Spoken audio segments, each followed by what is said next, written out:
Sri Tiruchi Siva. Thank you, Mr. Vice Chairman.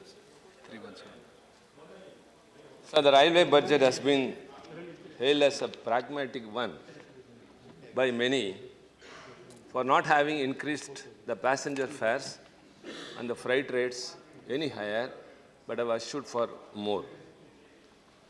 But in fact, sir, the railway budget has been a routine exercise and not really meant to execute anything within a time frame. Sir, this is not an evasive comment.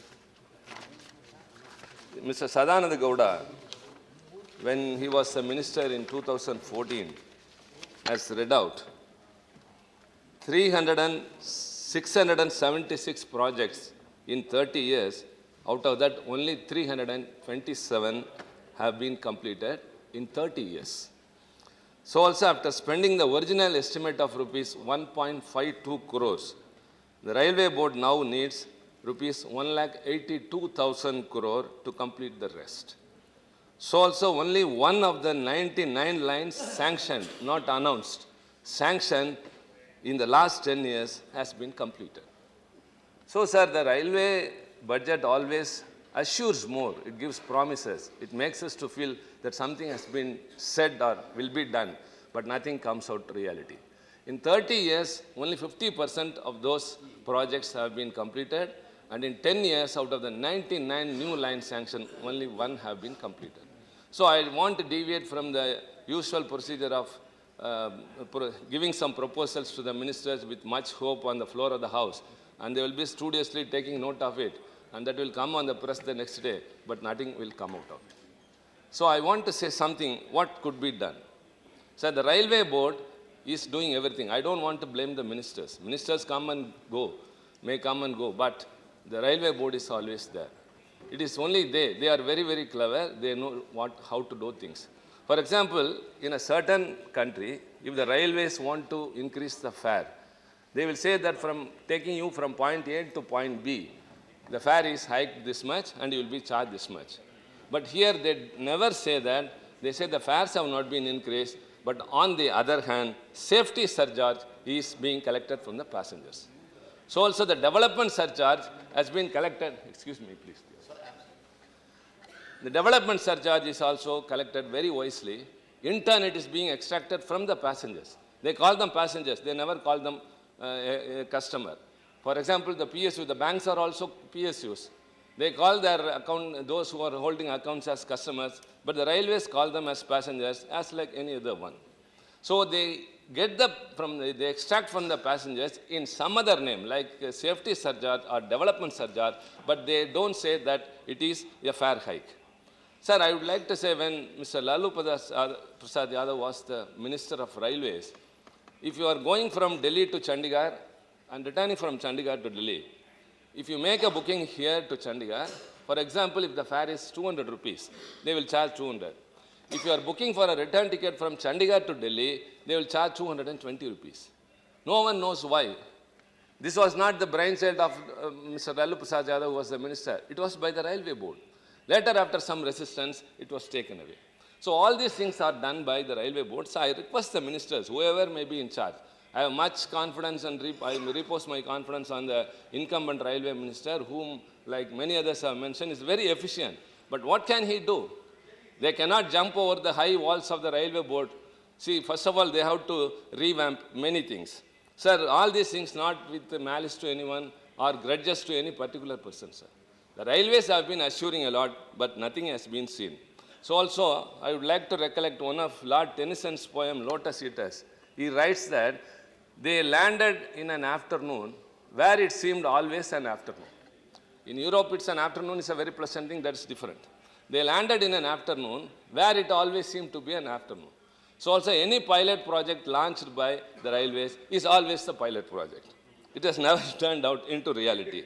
Sir, so I would like to say, what are the favorite pilot projects?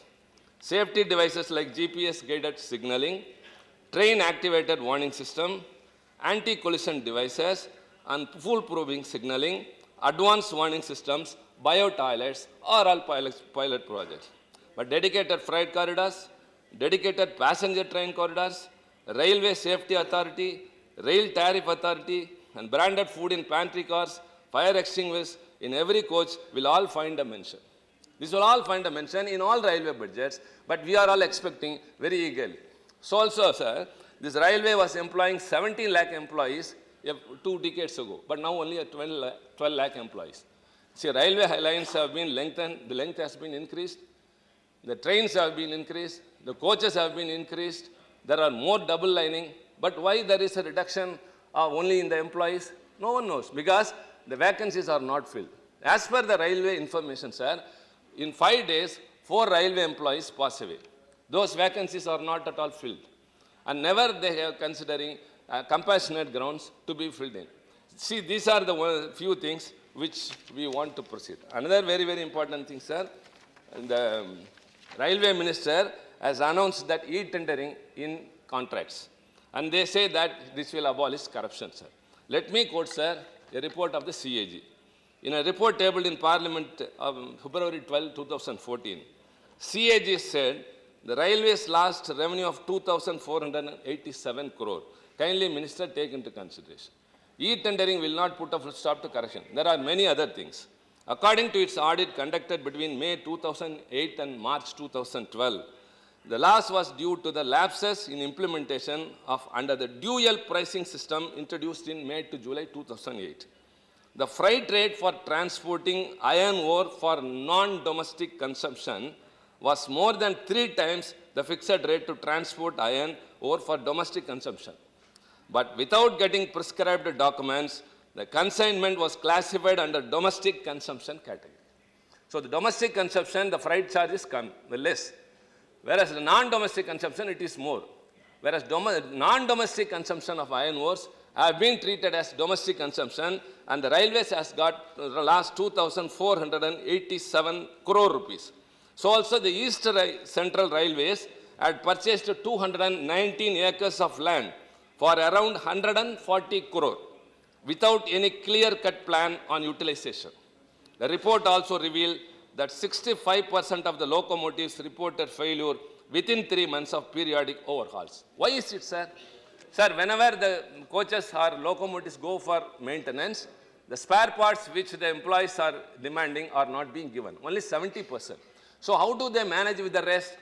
The other coaches or the other locomotives which are coming for overhauling, they remove that from those coaches or locos and lose this in this. So, sir, lack of supplies of spare parts for overhauling is not being done. Earlier it was 6 months and it is 9 months.